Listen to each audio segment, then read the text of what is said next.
Right, welcome in Patriots Beat podcast. John Zannis pinch hitting for Alex Barth, who should be back soon. He's temporarily on the shelf, but it doesn't matter as long as Evan Lazar is here to carry the conversation. What's going on, Evan? Not much. Yeah, Alex is under the weather, but doing better. Is going to be back on Thursday, hopefully. But yeah, Yeah, good, all good here. we're Thanks for rooting doing for this. him. Thanks for coming on. Yes. No, we're good. We like this. We like to take a break here. We're in that kind of weird middle period of the off season where a flurry of things happen or did in the case of the Patriots didn't happen after the season ended. They've certainly lost more than they've gained. And you're kind of waiting to see what's going to happen. We have a Senior Bowl that Bill Belichick didn't feel like going to, and we have a combine where all hell is broken loose. But it looks may or may not be there, to be honest with you. Yeah, may or may not be there. So it's right. I know this is something you guys have talked about a ton, and we're going to circle back to it. Bill's overall approach to his job nowadays, to me, is a really interesting topic, and I know it's been discussed, but every step along the way, there are just things that are happening, Evan, that I'm like, what's going on? What's he doing here? And I know we've had In Bill We Trust for so long, but I definitely think there's people out there who are a little bit concerned. But we'll start today's show. We're going to talk a little bit about the state of Bill and the state of the Pats for sure. We're going to definitely talk about Evan Lazar's mock draft 1.0. It is that time of year, and I'm allowing us to talk about it, Evan, because you did have them take a receiver in round one, which is the only mock draft that I think we can talk about. And yes, we'll talk about which receiver, but we're going to start with this being J.C. Jackson Day, which is actually the first day that franchise tags can be applied to players.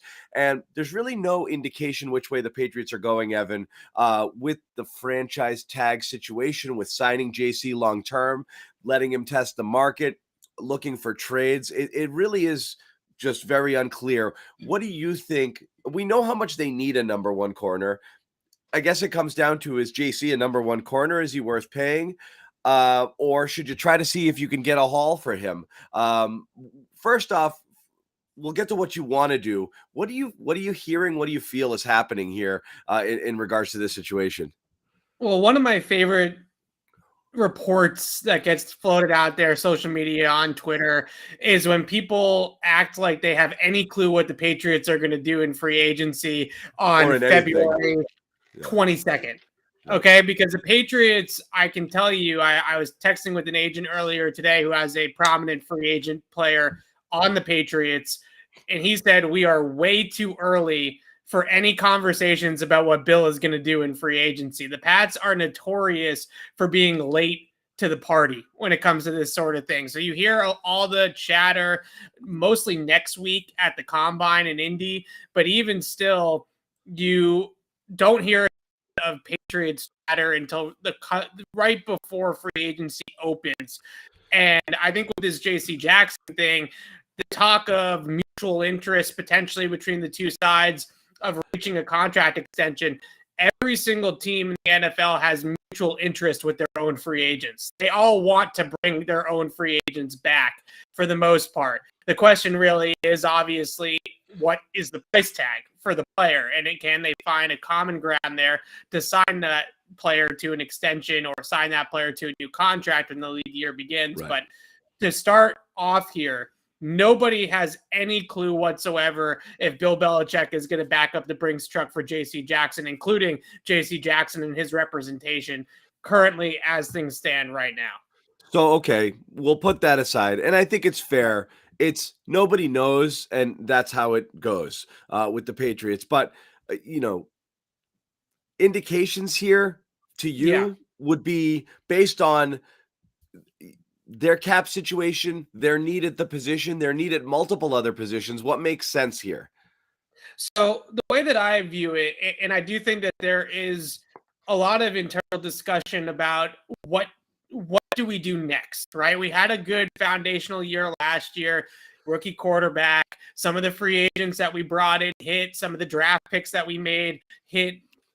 That's a good foundation, good building block, but 10 wins and a bounce out in the wild card round by double digits to Buffalo is not the end goal here. So what comes next? I think the biggest thing is that you hear is a number one wide receiver. And that's why I gave him number one wide receiver in my mock draft. But when it comes to J.C. Jackson, the overwhelming thing that I can't get over for me personally when I discuss should they do this or should they not do this, the Patriots are not in a position nowadays without the train moving with Tom Brady where there's just doesn't seem to be anything that could get in their way, right? They can let Malcolm Butler walk. They can trade Ty Law at the end of his career. They can let Darrell Revis sign with the Jets for a huge contract, and that nothing gets in the way of their success. Letting talent, especially young talent, homegrown young talent like J.C. Jackson at 26 years old, walk out the door at this point in the rebuild really feels like putting yourself behind the eight ball in a way that you don't want to after a productive year last year. So I look at it and I say J.C. Jackson has to be on this team one way or another, either by the franchise tag or by a contract extension. Obviously, it behooves the Patriots to extend him and avoid the cap penalty of a franchise tag, $18 million. At any cost, though, Evan? Or is there a line in the sand number? There's always a line. I think that when you look at a fair market deal for JC, somewhere in the $18 million per year range is what a bona fide number one corner is going for. And I don't think he's the best corner in the league. He's not top 5, but is he top 10, top 15? I mean, I don't know how many corners you're drafting at that point. This has Asante Samuel written all over it, like in the same vein of like, he was good. He was the best they had. He might not have been worth top of the market money, but when he left, they tanked for those 3-4 years when they didn't have anybody back there in a revolving door of really crappy cornerbacks. How I feel about it is, and if it's you very, let him walk, then very Jalen similar. Mills and the guys behind him are just, the cupboard's really bare there. It falls. The drop off is huge, right? Substantial, and you haven't really had a ton of luck in the draft at that position early in the draft, right? Juwan Williams is obviously the poster child for that now, but the first couple rounds of the draft haven't really produced great cornerback talent for you. So it's not as simple as for the Patriots, we'll just let J.C. Jackson walk and we'll take a corner at 21, unless somebody like Andrew Booth Jr. or Sauce Gardner or Derek Stingley falls in their lap in the draft, which I don't think is going to happen, especially based off the way the boards are shaking out now. Unless something like that happens, it's really difficult to envision a guy like Kyler Gordon or McDuffie from Washington, the 2 Washington DBs, or somebody like that, like Kaiir Elam from Florida, coming in and being a number one corner instantly for the Patriots. It just doesn't, those guys just don't grade out at that type of talent level. So that's the biggest thing, is what's left if you let J.C. Jackson walk, and how good is J.C.? I know he's had his problems with Stephon Diggs. I think that's a fair criticism of his game right now, is he's not a lockdown corner against a guy like Diggs in particular. But in a man coverage heavy scheme, and a scheme that wants to be a little bit versatile, that wants to play some zone, his ability to produce on the ball, turnovers, pass breakups, low completion rate in his coverage is as good statistically as any player at that position in the entire NFL. Go ahead. No, I believe, and I know when you're talking about cornerbacks, I believe McShay's latest had Gordon, right? Yeah. To the Patriots, you think that's a reach there? He's not one of the elite guys? No, it doesn't reach to me, because what I look at, and this is when we get into the mock draft, we can discuss this further, is at 21, I do really feel like you should be able to get a day one instant impact player, right? That's somebody that you are going to draft and you're going to put in your lineup in week 1 and have a great player at that spot. I'm not sure if a guy like Kyler Gordon is so pro ready and so smooth and so smooth in terms of the transition from the college to the NFL game that he would just be like day one starter stud, right? I just have a tough time getting there. With JC, a lot of corners struggle against guys like Diggs. A lot of corners struggle against the top guys, but you have that ability every single week to put his name up on the board opposite the other number one wide receiver on the opponent and say, JC's shadowing Diggs this week. JC's shadowing so-and-so that week. That is in this system. That's when they've had the most success. Whether it's Ty Law or Revis or Asante Samuel for a couple years or Malcolm Butler or J.C. Jackson. Yeah. As long as they have somebody that can hold that down, that's when they've been at their best. So there are a lot of bet on themselves guys. And so someone like JC Jackson, were he to get franchise tagged here, could theoretically say, I'm betting on myself to put up number one numbers again. And you know what? He kind of did it back-to-back seasons. And this year was one where, had he not had the season that he had, you'd be having a different conversation over his value right now. So he's done it, but he'd have to do it again. And so someone who comes in with the pedigree of an undrafted free agent, do you think there's a chance he looks at this and says, I know the target is Jalen, Ramsey's 20, and I know I'd be happy with 18, but man, bird in the hand right here. Would I take 15 and 40 guaranteed right now? 15 per 40 guaranteed, over 4 years. 38, whatever that number would be, and just be happy? Like, do you think they can get there? Because there is talk, at least, of mutual interest. Of course, that interest only goes as far as whatever number you put forth. Right. And if that number is low in the 12, 13 range, that's going to be something that's going to be hard for him to swallow. But if you're kind of getting closer to the 15, 5, 16 range, is that something both sides can live with? I think there's a bridge to gap here, right? I think there's a way to bridge this gap with the Patriots and JC, because if you look at Bill Belichick's history of spending and free agency, even this past year, the one thing that I think is really critical about the way that he spends money when he does shell out that big contract is it's usually for somebody that's entering the prime of their career. He doesn't back up the Brinks truck for 30-year-old players, right? He gives big contracts out to 26-year-old players, to guys that are hitting their second contracts, guys that they feel like are ascending and the arrow is pointing upwards on their career. I still think the best football for J.C. Jackson is in front of him. I think he's improved every single year that he's been in the league, and is going to continue to improve on his game as he hones in on study habits, things like that, against these top flight wide receivers, and starts to lock them down even more consistently. So the age range that J.C. Jackson is going to be paid for by the Patriots, his age 26 through 29 season, let's call it, is exactly where Bill Belichick typically is willing to pay market value for premium talent.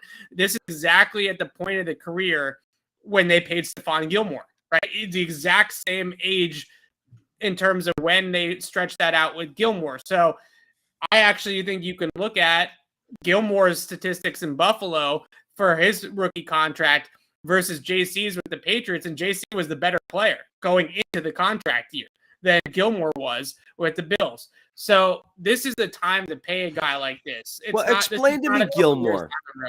Explain to me this entire situation, which is one I just simply don't understand. Like, okay, if you knew, just going back, because I'm trying to figure out, and again, this kind of factors into the whole, is there a plan, or is Bill just accepting whatever happens and then just dealing with that in the moment? Like, the plan, sure, now I have a plan because this happened, but like, for example, Stephon Gilmore, I don't see him getting more than 13, 14 per year in free agency over a couple of years now.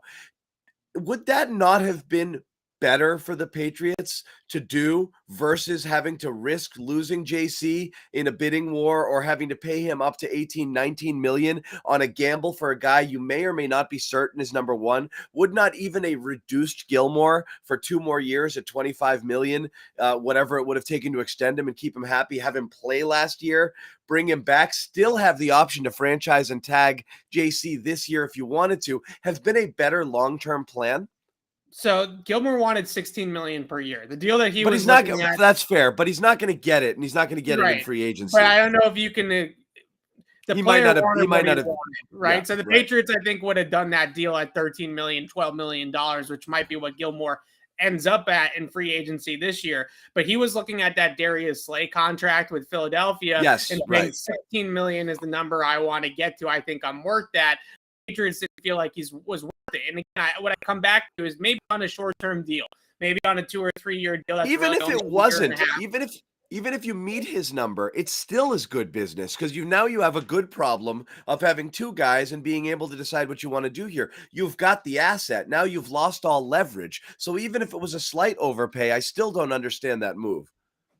I think the biggest thing is what I just said a few minutes ago, which is that they don't want to pay guys that are arrow pointed downward. Yes. Right. Yes. They don't want to put big money and big cap number investment into players that are declining. They want to play guys that are either hitting their peaks right when they pay them or ascending players into their primes of their careers. That's why you get guys like Matthew Judon, who they felt was hitting his peak and was going to peak right then and there for them last year. That's why you get a contract like Jonnu Smith, who hasn't worked out, but they felt like Johnny was an ascending player, that he was going to continue to get better and outproduce what he produced in Tennessee. Didn't nail that one.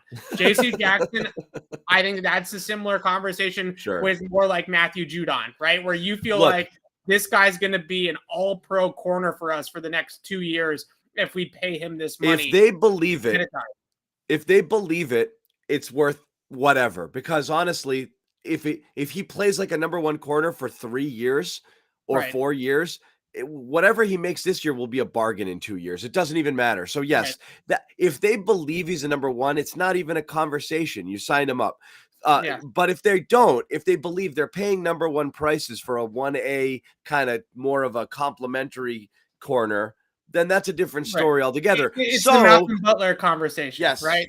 Yes. And so then the flip side becomes, if you're the Patriots, so the Patriots have proven they will pay for people they consider to be top talent. They did it for Mayo when he came up. They did it for Mankins. They've done it. They've paid Gronk top of market. If they believe in Tom Brady at one point in his life was a top of market, they pay top of market for the people they believe deserve it. And Mason, whatever that is.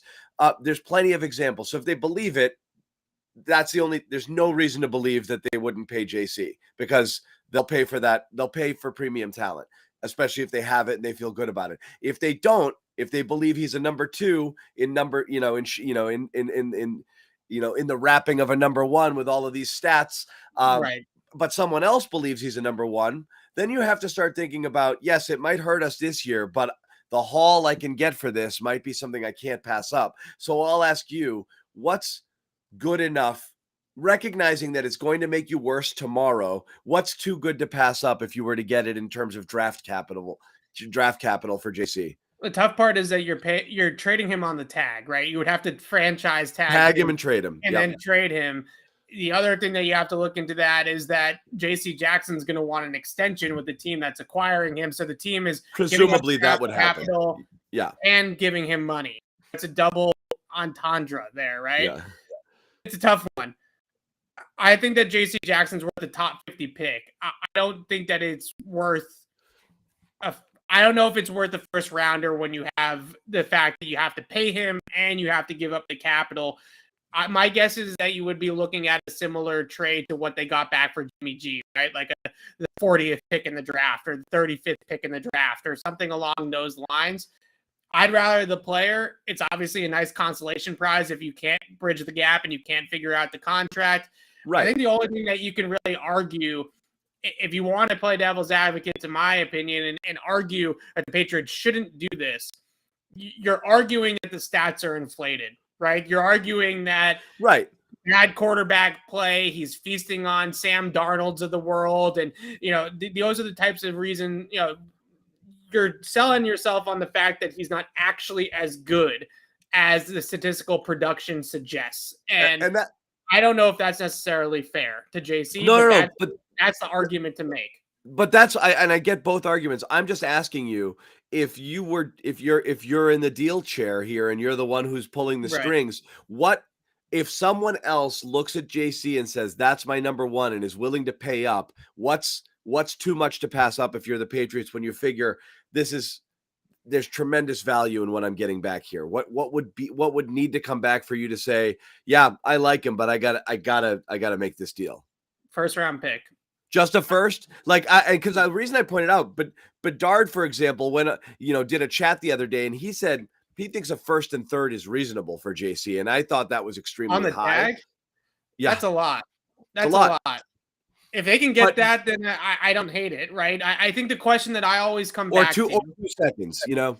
right? The question I always come back to, and this is, I think, how, listening to guys like Michael Lombardi, for example, lay out how Bill Belichick thinks about these things. You have to think about, if we're going to trade JC Jackson and we're going to get the 40th pick in the draft back, and we're going to use that 40th pick in the draft to draft JC Jackson's replacement, how much worse do we project that player to be, right? How much worse is Kyler Gordon than JC Jackson over the next 2 or 3 seasons? How much worse is Elam from Florida? How much worse is Darian Kendrick from Georgia than JC Jackson for the 2022 and let's say 2022 through If 2024? a team, think about it, Evan. I know it seems high. If a team believes they're about to get a number 1 lockdown corner at the beginning of his prime, I don't think that that's a ridiculous, ask there. I think multiple picks, is fair, and I think a first being Yeah. involved in there is not completely unrealistic either. I think that that's the price for that type of talent. The Patriots give up a low first for Brandon Cooks, for example. Like, I know that's several years ago, but you're bringing in an established talent, and obviously, I know you have to pay him as well. But the idea is, Right. The difference was, you're dying to pay him. You want right. to pay him. Right. You want to lock him up. It's tough because I look at it and I say the best course of action for the Patriots, in my opinion, personally, I would honestly keep JC and draft a corner high, right? Like I would love to see them pair JC Jackson with another guy that can shut it down. If they have a chance to draft Andrew Booth Jr. out of Clemson and pair him with JC Jackson, then I would do that in a heartbeat. Like, I think that would be, when you look at Buffalo, you look at Cincinnati, you look at Kansas City, you look at the Chargers, and they're going to probably continue to rise up with Justin Herbert. You look at all these teams around the AFC, you better have coverage talent. Like, you can't just let coverage talent in the AFC East nowadays walk out the door. If you're going to try to compete with Buffalo, you can't let guys that can cover like JC Jackson can leave and walk out the door. You're not going to win that way. And I don't think you're going to win that way drafting and replacing JC Jackson's successor with a 32nd pick in the draft. I just don't feel like that's going to net you enough production to compete. And I think you're taking a massive step backwards. You will. I mean, that's the whole thing. The argument against trading established talent for draft picks is you're hoping to draft a player as good as the person you just gave away. But the upshot to it is salary flexibility, because you're not paying top of market for somebody as they've kind of hit their free agency. I'm so sick of that, though, because at this point, they have Mac Jones on a rookie contract. So just like all these, you already have a huge gap there, but you just blew a ton of money on stuff that's borderline useless. You can move the cap around, right? And you can obviously get out of contracts. Like Nelson Aguilar's contract's gone off the books next year. So I think they're gonna cut Jonnu too. I think they'd have to eat a lot of dead cap if they cut Jonnu. But if they cut him after June 1, I think it's only $10 million. They can make something happen with Jonnu potentially. The point I'm making with the cap is that I think that we have been sold, and this is the one thing, and I don't listen to his show all the time, but the one thing I agree with Michael Felger on is that the Patriots have sold us a bag of goods about the salary cap being so strict. Of course. I believe in Felger's cap is crap, mentality. I don't think it's crap. I think it's very easy. It can be easily manipulated. Yes.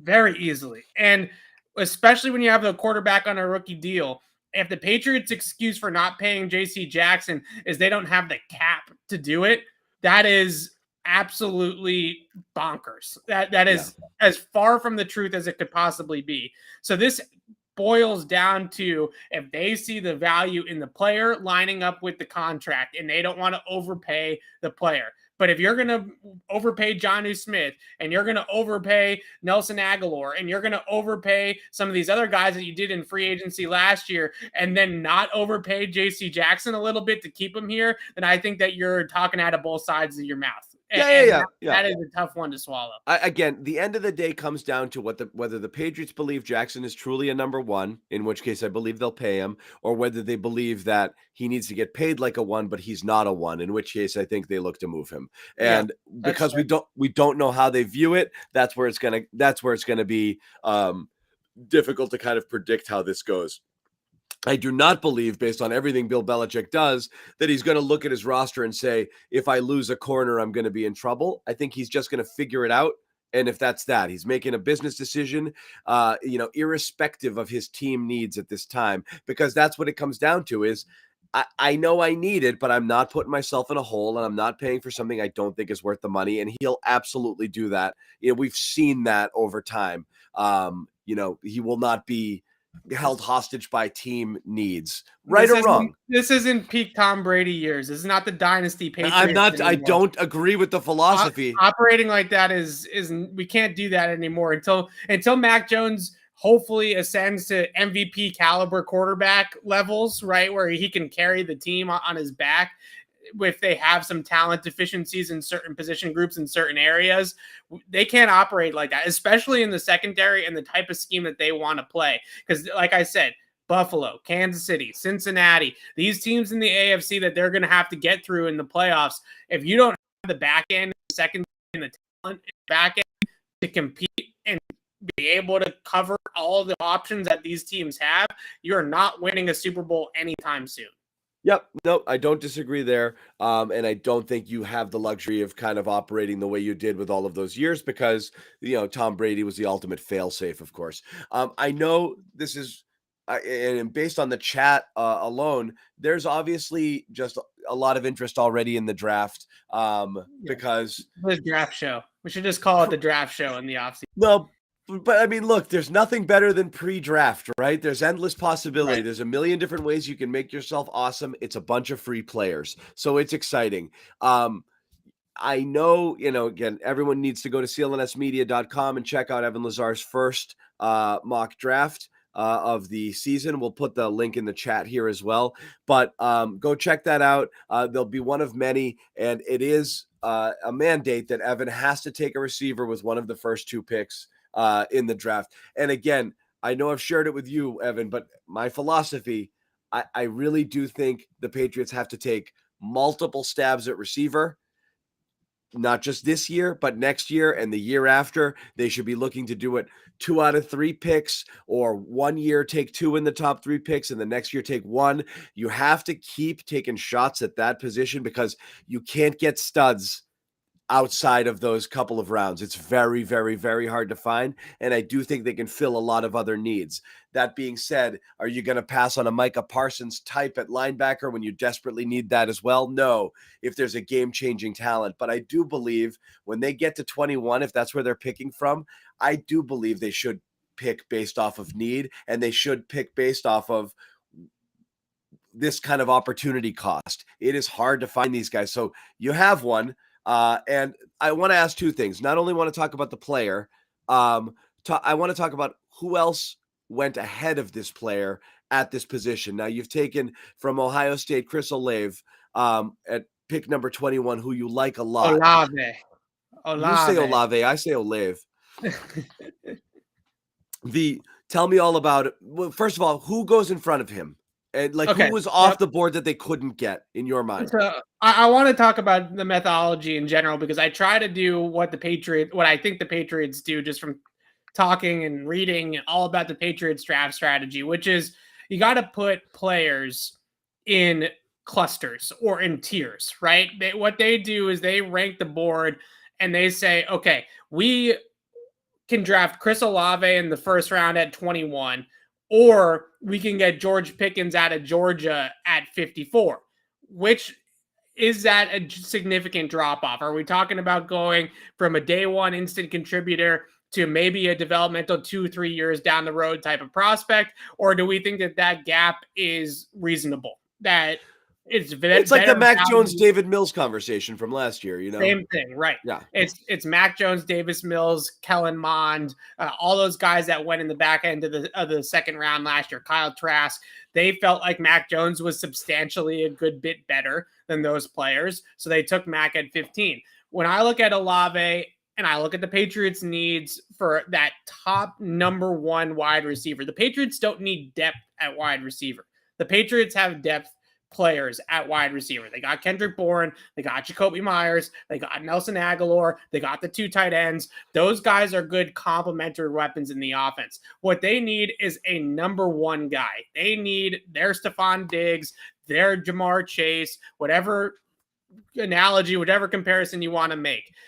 So I like some of these guys on day 2. I like Mechie. I like Pickens. I like Sky Moore out of Western Michigan. But those guys, to me, are not instant difference makers like Olave can be.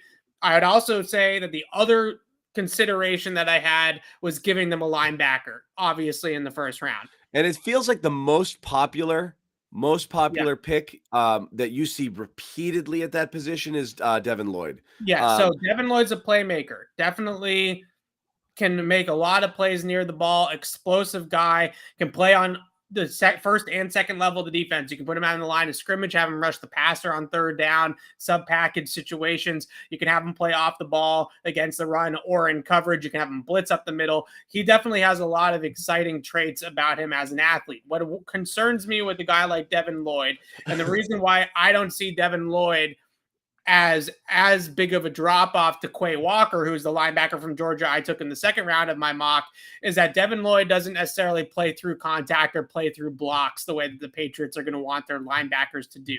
He is a explosive player. He's a hard hitting player, but for the most part, he's a finesse guy. He's not somebody that is going to take out the trash, as Dante Hightower used to say, and do the dirty work and take on blocks. He is an athlete that wants to be free to roam and free to make contact and be a heat-seeking missile. And I think a lot of times when you look at that, you say, oh, well, that's exactly what they need. It is if they have a true Mike that can be the guy that's going to be the sledgehammer. If they can have Devin Lloyd be the weak side backer who's the chaser, then they can have a guy like that, but they still need that Mike player. So when I look at it, I say, okay, I think Quay Walker, I think Christian Harris, for example, from Alabama, I think Chad Mumma from Wyoming, those guys to me are not that much worse than Devin Lloyd is as a prospect compared to, let's say, Chris Olave to a Sky Moore, George Pickens, those types of players. That to me is a more substantial drop off, which is why you think from Olave down to Pickens is a substantial drop. I think from Olave to the guys that they could get with their second round pick at wide receiver, we're talking about a significant drop. The other thing that I would point out is the 2 Alabama guys are both coming off ACLs. And not only am I concerned about the fact that they could re-injure themselves at the NFL level, because once you blow a knee out, it's very, very easy to re-injure your ACL. Even the other one could go, right? Because you're overcompensating on the other leg. So re-injury is a major concern. The other thing that I would say is a major concern is you're talking about a guy like Jamison Williams or John Mechie maybe getting on the field again at full speed in August, September, maybe October of next year. So as much as I love the familiarity for a guy like John Mechie with Mac Jones, I would be concerned about the fact that that player is basically lost for his rookie season, because we know how the Patriots operate. We saw it with N'Keal Harry. We're talking about projecting that guy. And at the top of the draft this year for the Patriots, I don't think that they have the flexibility, or they're in the position right now to say we're going to draft a guy with our first round pick that we might not use until 2023. I just don't think that they're in that position as an organization right now to be drafting guys for 2-3 years down the road. They should be drafting guys for right now. So that's why I ask which receivers that might be in that ballpark did you have already off the board in order for you to arrive at Olave? Like, is Treylon Burks off the board at that point in your estimation? Treylon Burks scares me, right? Because as explosive, I think he's more explosive than N'Keal. Definitely faster, definitely more explosive, definitely a guy that is going to probably run low 4.4s, maybe even 4.3s, which at his size is unbelievable. But an extremely raw route runner and somebody that in college had a very, very low average depth of target because so many of his targets were behind the line of scrimmage. And I'm not talking about in like a Deebo Samuel sense. I just, a lot of screens, a lot of throws out into the flats, and then a lot of go balls, right? You're either catching a high point fade down the field or you're getting a screen behind the line of scrimmage and you're trying to make something happen. So you have so where's Olave ranked for you? Like he is Olave is my second receiver on the board. I think total. Yes. Behind London? Jameson Williams. Behind Williams. What about the other guys like Wilson or So I got it as right now I got it at going into the combine.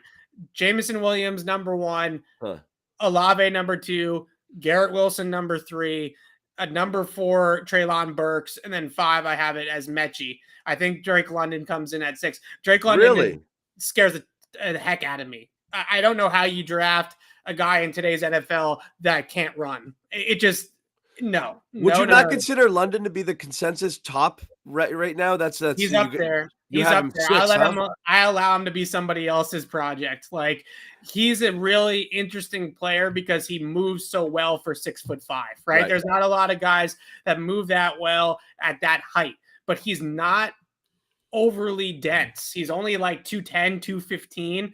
So he's not a dense guy. He's just tall.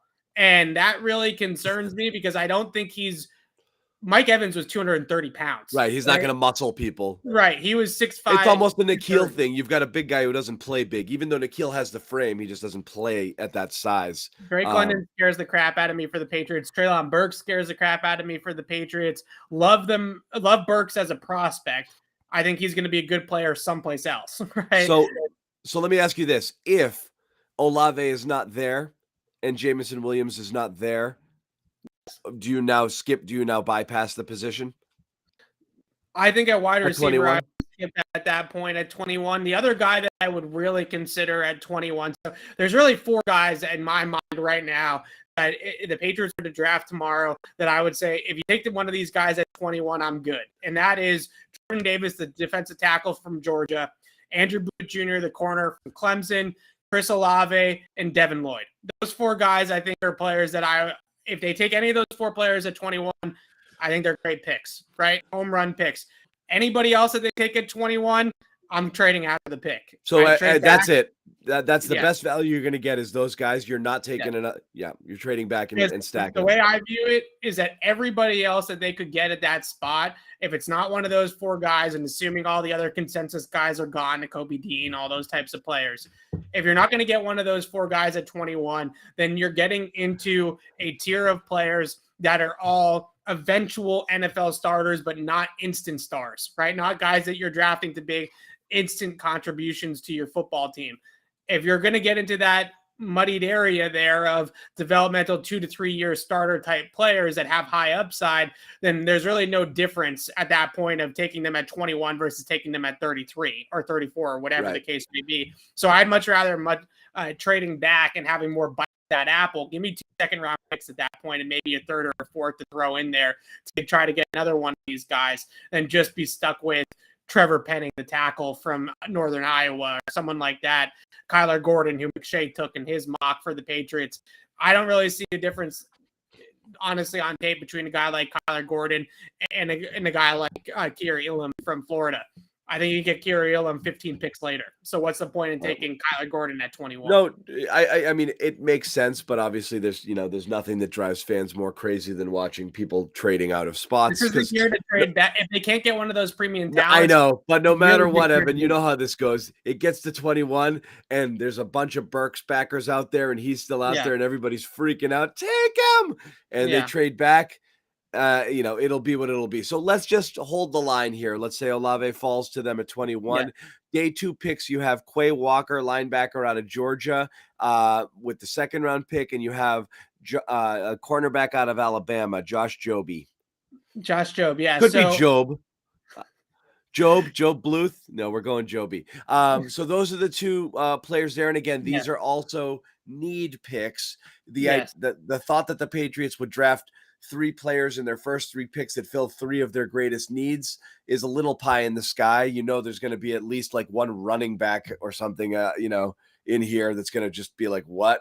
But these would be, at least positionally speaking, the right type of fit. What is it about the players you like? So start with Quay Walker, who I think is pretty much got everything that Devin Lloyd has besides maybe the on-ball pass rushing ability, in terms of Devin Lloyd can stand up at the end of the line of scrimmage like a Matthew Judon and be a rush linebacker on third down.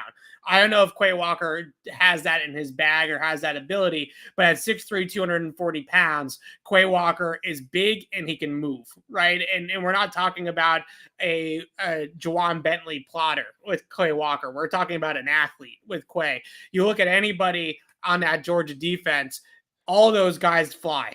Nobody on Georgia was slow last year, besides maybe Jordan Davis, who made up with it with being 400 pounds, right? So nobody is slow on that Georgia second and third level of that defense.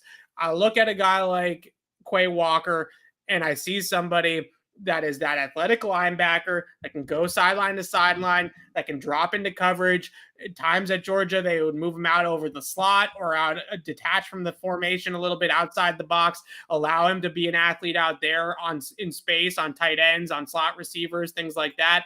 He can play all of those types of weak move linebacker type roles that you want, that the Patriots and every Patriots fan wants. Speed, speed, speed at the second level.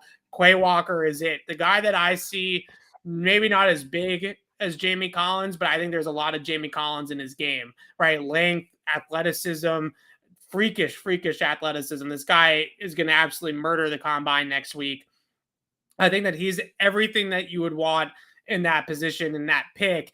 Plus at 6'3", 240, maybe you get him up to 245 once you get him in the building. He's still got some sand in the pants, and he's still got some length to be able to press blocks, get his hands into people, and create some separation and get off some blocks when they are asking him to shed and stack in the trenches. So really a lot to like about Quay Walker. And this is another one of those picks too, where I look at it and I say, if they can just draft anybody from that Georgia defense, I'm taking them. That was one of the best defenses in the last 2 decades in college football.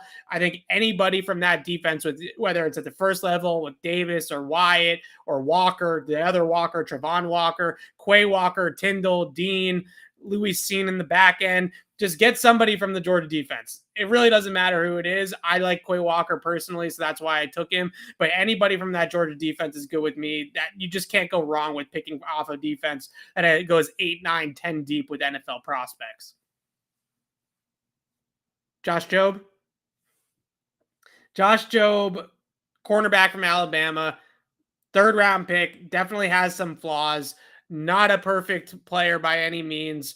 Grabby, has some penalties, but when you watch him play press man coverage, the guy beats people up. He's a massive corner. He's got great physical tools to be able to play press man, and he can really bring it in his jam and in the initial parts of the route to really get into guys and really press guys at the line of scrimmage and make it difficult for them to get off the route. So you'd look about pairing him with a guy like J.C. Jackson. What I like about it is that when you go up against a Mike Williams, you go up against a Corey Davis, when you go up against some of these bigger X receivers that are going to play on the outside, Jobe is like a Brandon Browner, right? You can just put him out there. You can have him beat up people, and you can have him go up and win at the catch point in contested catch situations, high point fades, things like that. You absolutely have to think about managing that player, though. Like you can't put Josh Jobe on Jalen Waddle, like when you play Miami. You can't put him on Elijah Moore when you play the Jets. You can't put him on Diggs when you play Buffalo. But when you play Buffalo, you can put him on Gabe Davis, right? Or you could put him potentially on Dawson Knox when he's detached from the formation. So somebody that will have to be managed in his role, managed with his matchups. But if you get him in the right matchups, I think that he's going to be a really productive man coverage corner for you. John, you're muted. Oh, sorry. We're going to skip down the draft a couple picks here. You have in the 4th round, you've got John Ridgeway, D tackle, Arkansas, and then you dip back into the receiver pool. So if you're going to get any defensive player from Georgia, any receiver from Alabama will do. You've got Slade Bolden in round 6. Can you draft a receiver this late and have him stick? Yeah, I do think you can with Slade Bolden because he's a very typecast receiver. I hate the Julian Edelman comparison because I think Julian Edelman is Julian Edelman and deserves more credit for just every frisky, quick, agile, white slot receiver to get compared to Julian Edelman all the time is just unfair, right? But I do see the suddenness. I see the footwork. I see the ability to get in and out of routes that is always productive here in the Patriots system. And when I look at where the Patriots fit at wide receiver right now, you have guys like N'Keal Harry, Gunnar Olszewski's a restricted free agent. Slade Bolden, to me, is somebody that could definitely make your top 5 on your roster. He can return kicks. He's a better wide receiver right now than Gunnar is. So I look at it and I say Olave is coming in. He's taking not necessarily N'Keal Harry's role, but he's taking N'Keal Harry's roster spot, right? They're Harry out, Olave in, Gunnar out, Slade Bolden in my opinion. And I think you're going to get close to the same production in the return game from a guy like Slade Bolden and a better receiver potential with Slade Bolden than Gunnar. I would also have to mention, we talk about John Mechie a lot in terms of the connection with Mac Jones. Slade Bolden and Mac Jones were like this at Alabama, right? Really, two guys that were really, really close with one another. They both wanted to play together, both in the college game and in the pros.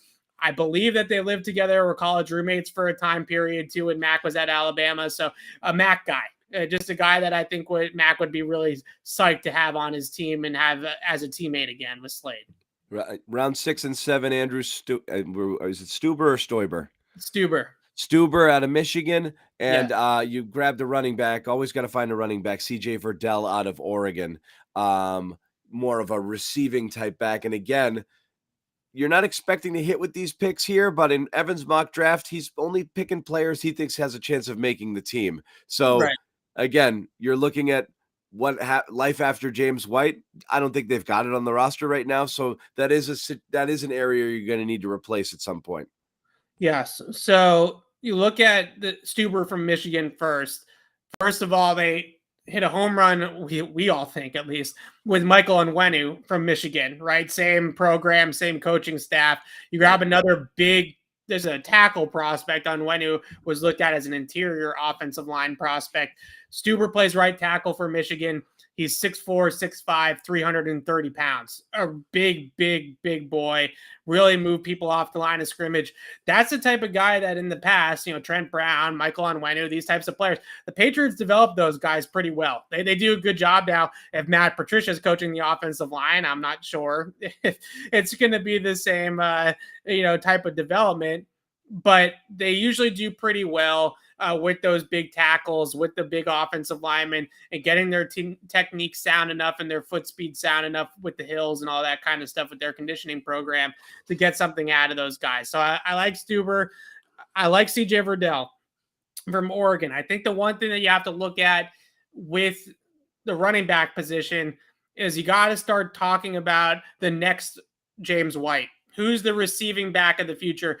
They have the early down back role covered with Damian Harris and Ramondre Stevenson, but who's the next guy to be on third down, to be in the passing game? Verdell, really good lateral quickness, really good balance, catches the ball, doesn't fight it, is somebody that looks like a natural in the receiving game, natural in space with the football in his hands.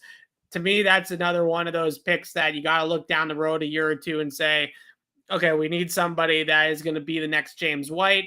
I think CJ Verdell's got that kind of potential. Might go a little bit earlier than the 7th round, depending on how he works out here in the circuit, but I think that they might be able to get him there. All right. So that's mock draft 1.0. When's the next one due? We'll do one after the combine. Maybe we're going to start doing them here on Patriots Beat with Alex live.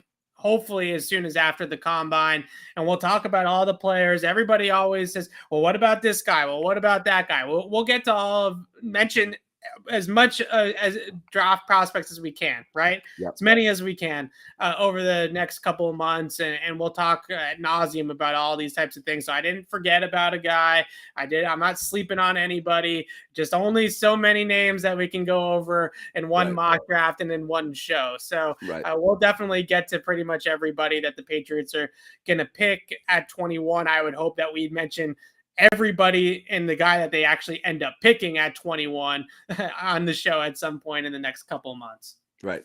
So before we wrap, I do want to point out a couple of things. Now, obviously, you need players, and that's why everyone's excited about the draft. But I do think, and I know you and Alex have talked about it a bit, and it's been a story that's been kind of lingering, is the Patriots coaching situation. Each day that passes, you're kind of waiting for another shoe to drop. I think there's a vibe, with Patriots fans in general. Like, Bill's got it, right? Like, he's not going to just go into the season with this. It is definitely troubling, and it's hard to cast judgment now because, picks up the phone, calls Alabama, talks to Nick, Bill O'Brien walks in the door tomorrow, and you're like, okay, you feel better, and everything trickles down into place. But what's interesting now is this idea of we'll just do more with less. We'll figure out what we've got here, and we'll just put people places and hope everything works out. And I'm kind of freaked out by it, and I think there's quite a few people who are a little bit panicked. And it's really interesting to me, in the last week, you've had Scott Zolak, who's definitely plugged in, talks to some people there, has an idea what may or may not be happening. And then you got Albert Breer today, both with a completely different train of thought on who's going to do what on this team. And the fact that it's just kind of like just blindly throwing darts is what really messes with me here. So again, everybody knows the situation now. Patriots have lost. You lose McDaniels, you lose your O-line coach, you lose receivers coach Lombardi, you lose your quarterbacks coach. You bring in Joe Judge. Okay. And then you move pieces around that are already here. So now let's go with the two lists. Okay. Zolak a week ago believed no offensive coordinator. Bill Belichick kind of is the primary influence there. The play caller, the game day play caller, would be Matt Patricia. The quarterbacks coach, Nick Caley, formerly the tight ends coach. Receivers coach Troy Brown. I think everybody understands that that's very likely, though Joe Judge has worked with receivers before. He has Judge working with tight ends, Sunseri working with running backs, Patricia and Billy Yates handling the OL. Matt Patricia was a defensive coordinator. We've got him now handling multiple roles on offense, including play calling. Okay. Right. And Breer has quarterbacks, Joe Judge. Yeah. Okay. So you're handing over by far your most important asset in both scenarios here to two flameouts who left to go somewhere else, failed miserably, and came back here to do things that is outside of their purview and their specialty, which is stunning to me. Again, Caley, I think, is the guy who has the most momentum in-house to take on a larger role that people might feel good about. Breer has him as the tight end coaches / play caller, Brown, Sunseri, and then it's Patricia and Billy Yates with the O-line. So there is some similarity there. But this notion that Judge or Patricia are going to be in charge of things pertaining to Mac Jones' year 2 development doesn't seem right, does it?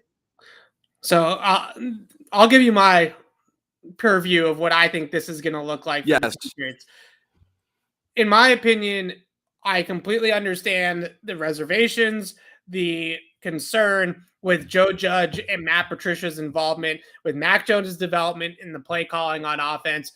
I don't want either one of those guys anywhere near either one of those things. The one thing that I continue to come back to, and the reason why we get there is because, quite frankly, Steve is calling the plays on defense, right? Steve Belichick. And it's not nepotism, but it's kind of loosely nepotism, right? Because Patricia and Judge are Bill's prodigal sons. Like, they might as well be his sons, right? Like, they might as well be connected to Bill Belichick. So in that sense, giving them that responsibility feels a lot like giving Steve Belichick a lot of responsibility, because those are his guys. Those are his dudes.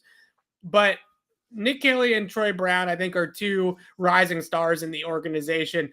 I think Nick Caley in particular is somebody that could be an OC play caller here down the road for the Patriots.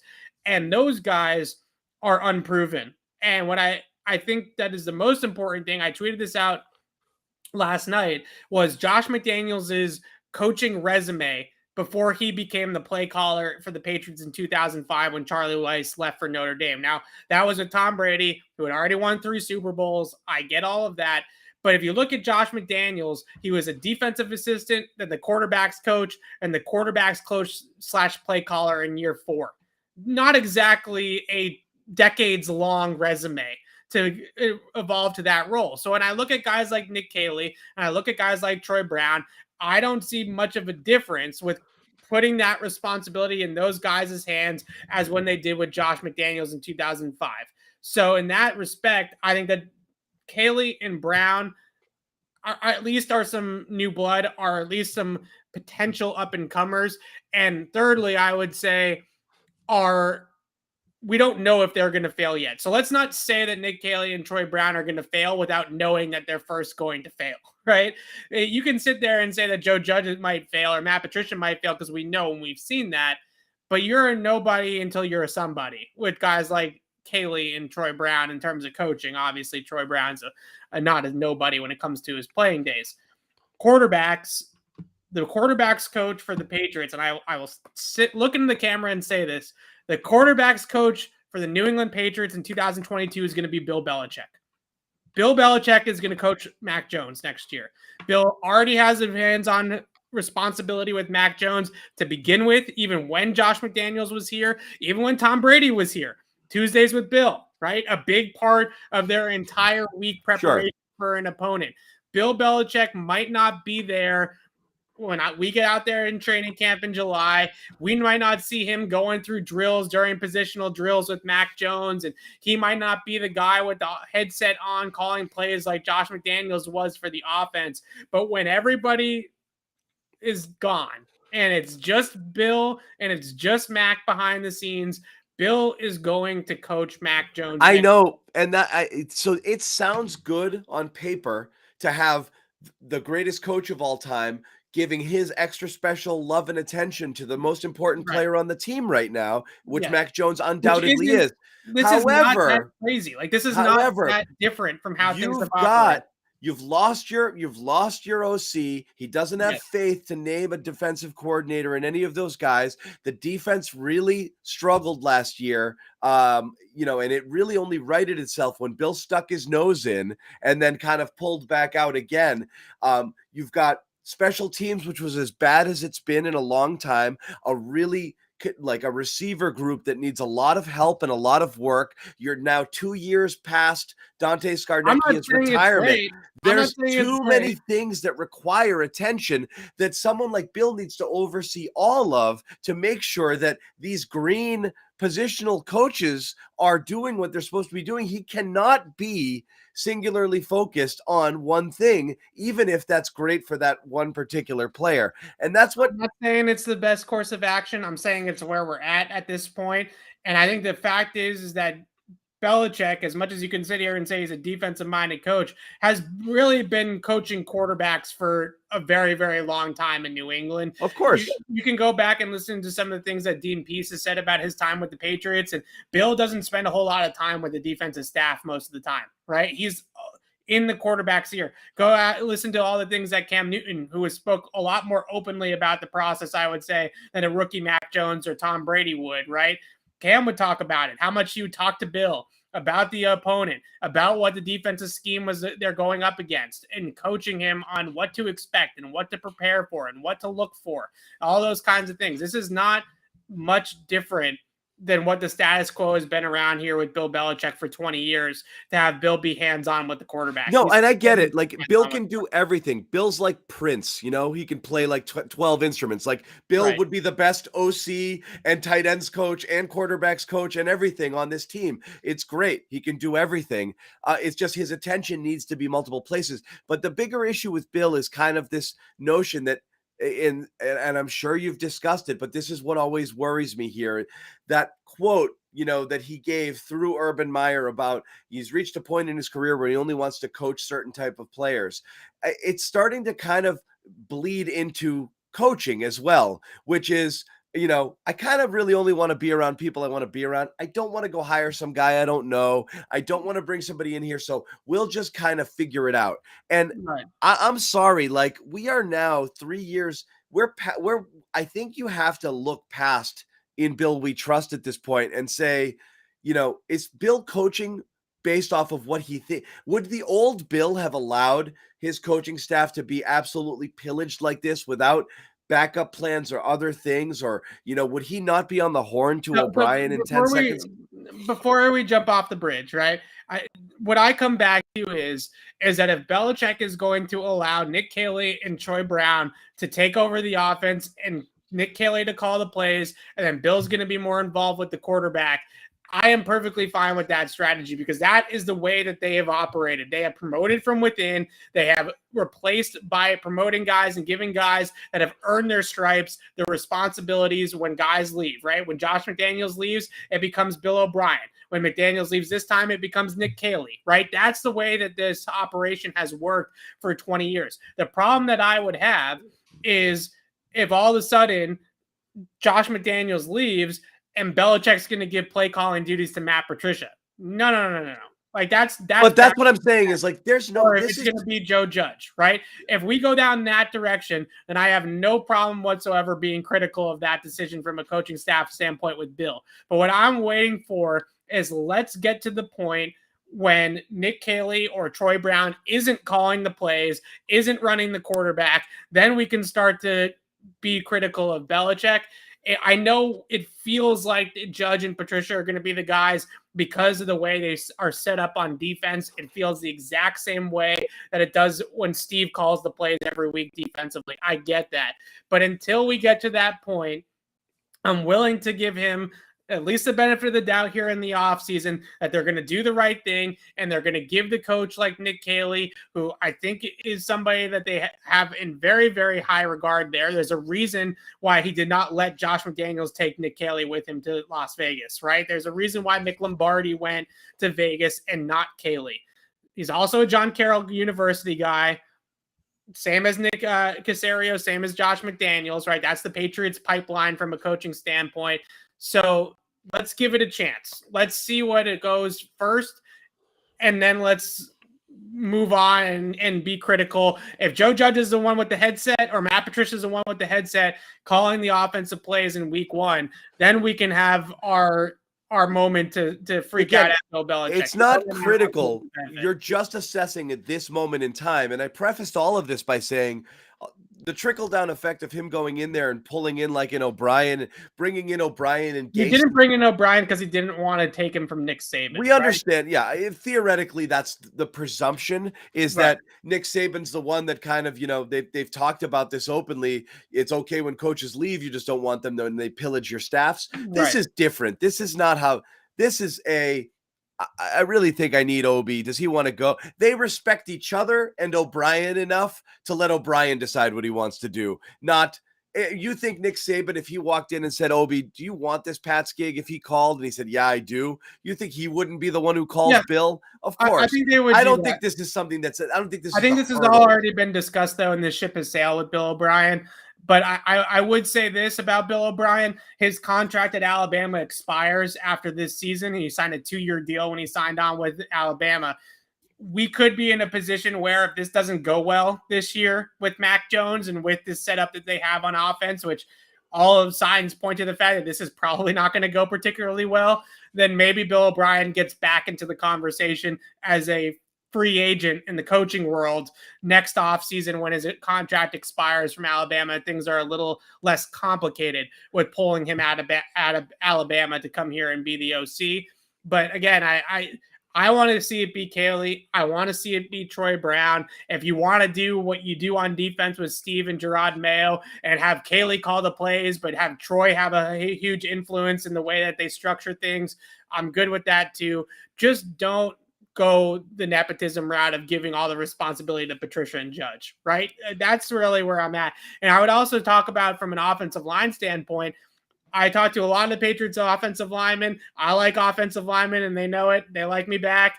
Billy Yates is a guy they all love, right? They love Billy Yates. They think that he can coach. They think that he's going to be a good coach down the road. I don't know if he's ready to run the room by himself, but you have guys in there like David Andrews who are seasoned vets, Shaq Mason. On Wednesday's played a lot of football for them, obviously. If you bring Isaiah Wynn back, he's played a lot of football for them. So it's not a young group. It's not a group that needs a whole lot of coaching in that system. I'd love to see Billy Yates have the true hands-on in the trenches type role. And again, I'm not by any means, making a judgment at this moment because you don't know how it's going to play out. But just a lot of what we've seen from Bill over the past few years has been more about comfort and more about what works for him than what may necessarily work best here. And that involves Trades, I'm going to call the guy I know, say I want to make a deal. If the offer's okay, I'll take it instead of shopping it around. And we've seen it happen and say, oh my God, I could have gotten so much more for that. You see it with a draft process. Yeah, I know you scouts went everywhere, but I know this coach and he likes the guy, and I'm just going to go in that direction. A lot of it is comfort and trust. Okay. And it's really, it's now rearing its head here with this coaching situation and a massive, attrition and brain drain. Outside of and I don't necessarily disagree with you. The only reason why I'm saying the things that I'm saying is to be a little bit more optimistic than the doom and gloom. But with Bill O'Brien, that's really the only hire that they had to make. That was the only card he had to play, right? Was to bring Bill O'Brien back to be the offensive or none of these other guys would have worked. Or value the guys who left enough to give them some trumped up promotions, put somebody in the OC role, give somebody something else. I like to hope they've done that before. Nick Haley and they've done that. Yeah. Right. The route that scares everybody, and me included, like I keep saying, is if they are just going to give this responsibility to Joe Judge just because he's a guy that's been around that Bill Belichick likes, right? Just because, like you're saying, just a comfort pick. I know him. I trust him. Right. Sure. Let's let him run the offense. No, this has to be Nick Haley, Troy Brown. Those guys have earned the right to give it a go, right? They've earned the right to have play calling duties. They've earned the right to see if they can have more responsibility, take on an offensive coordinator like role. Yeah. And that's the way that this thing should go. Right. Like I said, if it goes belly up, then Bill O'Brien's a free agent next year. His contract expires from Alabama. Then you call Nick Saban and say, look, I really need Billy, right? Like we really need Billy here. And you go and you get Bill O'Brien back. But until then, this is what they're rolling with, and it's concerning. Like there's no positive spin, especially with Mac Jones going into his second year, and then you also factor in that they're probably going to add a receiver, another one, and you have these guys coming back from their second year in the system after their first seasons last year from the free agent class. This is DEFCON 5 is the worst one, right? One is bad. No, one is bad. One is bad, right? So this is like DEFCON 2 or 3, right? I'm not at 1 yet, but I'm pretty darn high. Okay. Yeah, maybe I'm just louder. But in terms of like where my concern is with the Patriots right now, Bedard said this on his podcast, and I think it's totally true. This is as concerned as I've been with the direction of the team since ever. Born. Yeah. Like right. Literally, what are we doing here? Yeah. Right. What's going on? Right. That's the thing is like, it has been it's been a great comfort, as a follower of the team, from a fan perspective, but even from a media narrative, it's always been so interesting where, we went through so many cycles of, screaming, what is Bill doing? What is Bill doing? And then had it be obviously clear that he knew what he was doing and everybody was wrong. And how many times did that happen? I mean, you're talking about going back to Lawyer Malloy, and I mean, every single thing that he did year after year after year after year, this is the worst decision ever. This is going to doom the franchise. And nope, it turned out to be fine.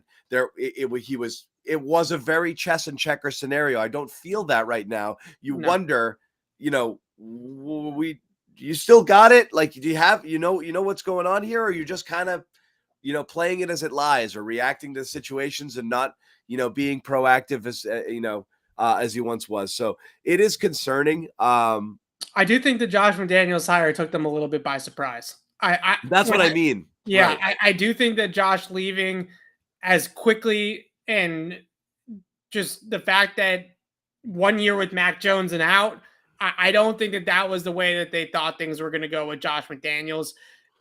McDaniels got the Raiders offer. He felt like, as from an organization, from a roster standpoint, this was too good to pass up for him as his next try at being a head coach. But based off of how they operated last offseason and in the draft, those guys, McDaniels was a huge part of the decision-making process with drafting Mac Jones, signing the free agents that they signed. Like, he was right there with Belichick every step of the way, giving input. I don't think they thought that Josh McDaniels was running after 1 year of this operation that they put together, essentially on the offensive side of the football. Obviously, you know that Josh McDaniels is a good coach, and if the right opportunity comes along, you're not going to say no to him being a head coach elsewhere. But I don't know if this one was 100% something that they saw coming.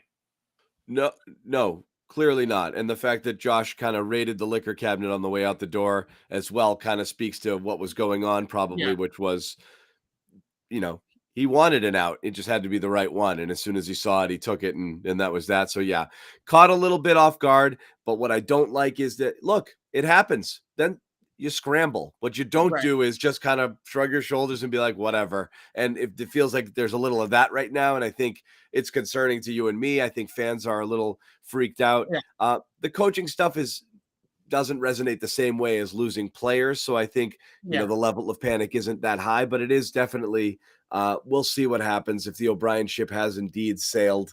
Then you're going to have to hope Kaylee and Brown and those guys know what they're doing, and Judge and Patricia are put in positions where they can't do a lot of damage, I guess. But, And, but we'll see. More advisory rather than like hands-on. But correct. I don't want either of those guys calling plays. That's going to wrap it for us. Evan, I don't know. Are you back? Are we back this week? Maybe? Yes, we'll be back on Thursday. We'll do another Q&A. I'm sure we'll talk about all the stuff that we keep talking about, but really excited for next week. Combine, finally some like actual things to talk about and not things that are just imaginary. Hopefully we can discuss what we actually see out at the Combine, here at the Combine, that type of thing. But yeah, Thursday Q&A, next week full court press on the Combine. It'll be a lot of fun. And just letting people know, we will once again have our intrepid reporter, Mike Petralia, on the ground. He will be at the Combine doing work for CLNS Media. He's there covering the Bengals on the Bengals beat, but he's also keeping an eye and keeping tabs on the Patriots, and will bring us any and all Patriots-related news next week, so you can catch all of that CLNS Media over on our YouTube channels and at clnsmedia.com. Maybe he pops on one of these shows. Who knows? But again, Trags is everywhere. So these guys back on Thursday, hopefully with Alex. Once again, John Zannis pinch hitting here. Evan Lazar, as always, Patriots Beat. Make sure you follow Evan on Twitter and check out all of his stuff at clnsmedia.com. This has been the Patriots Beat podcast, exclusively here on the CLNS Media Network. We will see you guys